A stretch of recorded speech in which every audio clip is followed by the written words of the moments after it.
Magandang hapon mga kabay. So meron po akong approved repair dito, 39265.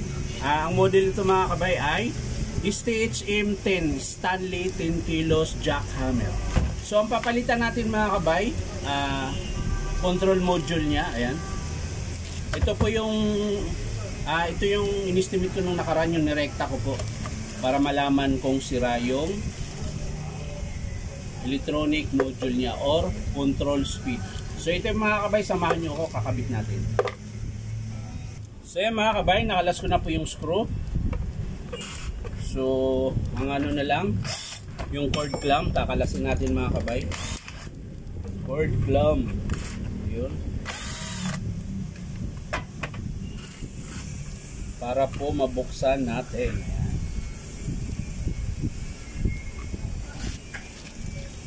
So ito yung bago niya mga kabay. May wire na rin po ito. Ayan.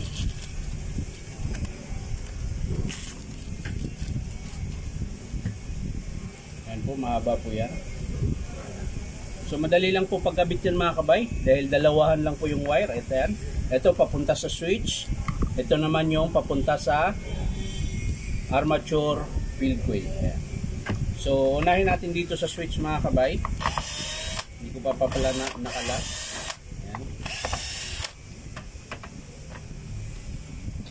So ayan, lulusot nyo lang ito mga kabay dito. Ayan, may butas naman yan, laki. Ayan, lulusot nyo lang siya dyan. Tapos ay hihinang pala ito mga kabay. So ayan, para hindi na kayo mahirapan mga kabay, yan na lang natin to. Hinang na lang para mas matibay. Pero kung wala naman kayong panghinang mga kabay, pwede nyo rin i-recta rin dito. Ayan. Bali, dudugtong nyo na lang dito. I-ano nyo, tawag nyo to. Electrical tape na lang. Dugtong nyo lang dito mga kabay. Ayan, kabilaan. Ayan. Pero dito sa akin, meron naman akong panghinang. So, para maganda, hihinangin ko siya mga kabay. Ayan. Tatanggalin natin yung terminal. Tapos ililipat natin yung kanyang ano yun, batang tigas. May lock ito. Yan. Kailangan mapindot yung lock mga kabay bago mabunot. Yan. So ililipat ko po yung terminal niya mga kabay. Hihinang ko lang. Saglit lang mga kabay. Kunin ko lang yung panghinang ko. Yan. Ito yung panghinang ko mga kabay. Yan. So yan mga kabay, hihinang ko na po. Ayan, hihinang ko yung sa terminal niya para maganda-ganda naman tingnan mga kabay. Hirap lang pala pag kalawete hindi kayang kalawetin. So kailangang ikananan.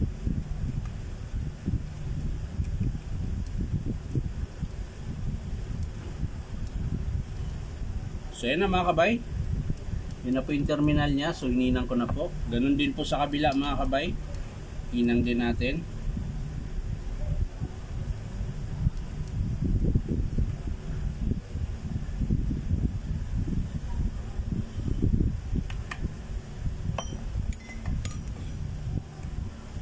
So yan mga kabay, yan.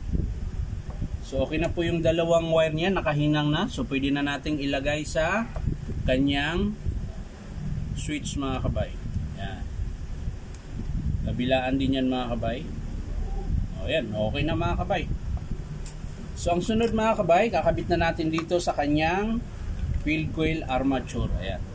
Ganon din po ito mga kabay. Yan, lalapit ko sa inyo para makita nyo. Ayan. Dalawang wire lang din po yan. Ayan.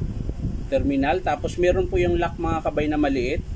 Hindi nyo po mabubunot yan pag hindi nyo pisilin yung lock. Ayan, dito po banda. Ayan. O, diba? Nabunot ko. Pag dito nyo bubunutin mga kabay, ayan, hindi nakalock. Wala na siyang lock. O, baliktad. Wala nang lock yung kabila. Pero yung kabila, meron. Kaya lang mga kabay, babalik ko. Ayan o, mga kabay, may lock po yung kabila. Ayan o, ayaw. So kailangan mo nang pisilin dito sa dulo bago nyo mabunot. Ito wala na. Ayan.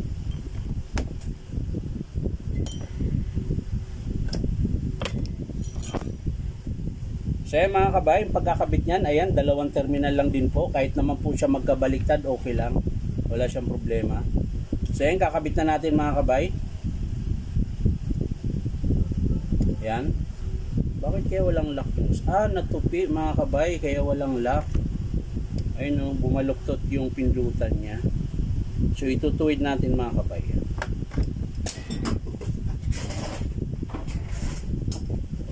Tingnan natin kung magkaroon siya ng lock mga kabay.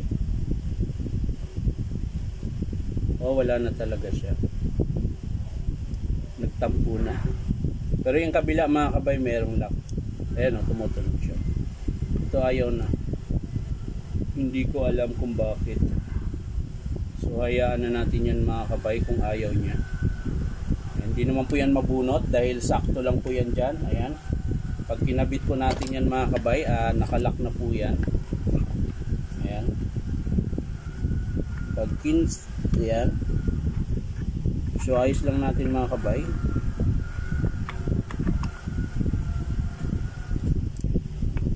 Ayaw. Yun, pasok na siya mga kabay. Ayaw. Ayaw. Yun. So ayan mga kabay. Hindi po siya mabubunot dahil hindi naman po siya nahihila. Ayan. So kahit walang lock yung kabilang terminal, okay lang. Tapos lalagay natin dito. Ayan. Pati yan. So ayan na mga kabay. Pwede na nating isara. Ayan, lalayo ko ulit.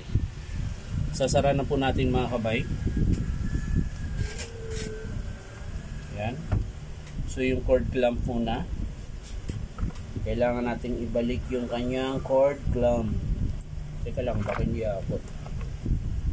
Kailangan masukat mga kabay. Yan. So yan mga kabay, pwede na yan. So yan mga kabay, nakabit ko na. So isasara na po natin mga kabay. Ayusin lang po natin yung kanyang wire. Ayan, bago natin isara. Gawin na natin itong kanyang ito muna mga kabay. Kanyang screw na 4 na peraso.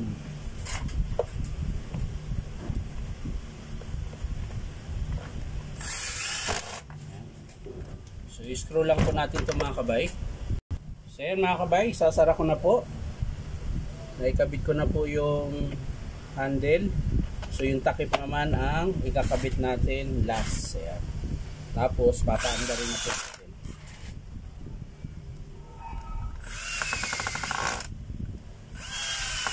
So yan na, okay na mga kabay. So titesting natin ngayon kung gumagana na ang kanyang variable speed mga kabay. Ito. Ayaw niya dun, gumana dito. Bakit ayaw?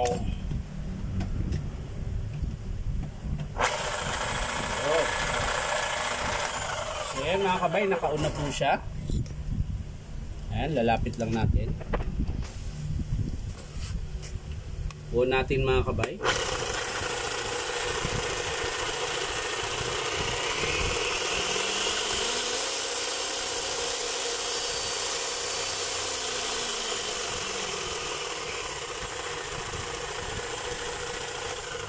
Ayan mga kabay, gumagana na po ang kanyang control module. Ayan. So, ayos na siya mga kabay. Hindi na natin iti-testing yung hammer niya dahil na-testing na po natin yan. Okay po yan. Ito lang po talaga ang sira. Ayan. So, ito yung luma niya mga kabay. Yan. Basta sa ulitin, sa susunod, nabulol na. Pag nagkabit kayo mga kabay, ayan, dalawang wire lang po yan, papuntang switch. Dalawang terminal din po papunta sa field coil tsaka armature. So yan lang mga kabay. Maraming salamat. Bye bye.